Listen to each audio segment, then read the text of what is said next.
আজি আপোনালোকে আমাক শুভেচ্ছা দিছে, মই ভাল পাইছোঁ।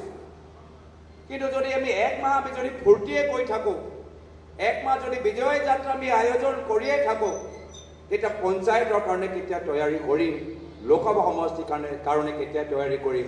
মই ভাবোঁ ৰাজীৱ ভৱনত সকলোৱে আহি আমাক মৰম দিলে, আমাক আশীৰ্বাদ দিলে, ইয়াতকৈ আৰু ডাঙৰ আমাক আৰু একো পুৰস্কাৰ নালাগে। আহক আমি সকলোৱে কংগ্ৰেছ হৈ, আমি বৃহত্তৰ কংগ্ৰেছ পৰিয়াল হৈ আহক, আমি পৰৱৰ্তী সময়ত অসমৰ ৰাইজ আমাৰ পৰা যি আশা কৰে সেই আশা মৰ্মে আমি কাম কৰি যাওঁ আৰু নিশ্চয় অসমৰ ৰাইজৰ আশীৰ্বাদ আমাৰ লগত থাকিব। আজি আপোনালোকে আমাক শুভেচ্ছা দিছে, মই ভাল পাইছোঁ। কিন্তু যদি আমি এক মাহ আমি যদি ফূৰ্তিয়ে কৰি থাকোঁ, এক মাহ যদি বিজয় যাত্ৰা আমি আয়োজন কৰিয়ে থাকোঁ, তেতিয়া পঞ্চায়তৰ কাৰণে কেতিয়া তৈয়াৰী কৰিম, লোকসভা সমষ্টিৰ কাৰণে কেতিয়া তৈয়াৰী কৰিম? মই ভাবোঁ ৰাজীৱ ভৱনত সকলোৱে আহি আমাক মৰম দিলে, আমাক আশীৰ্বাদ দিলে, ইয়াতকৈ আৰু ডাঙৰ আমাক আৰু একো পুৰস্কাৰ নালাগে।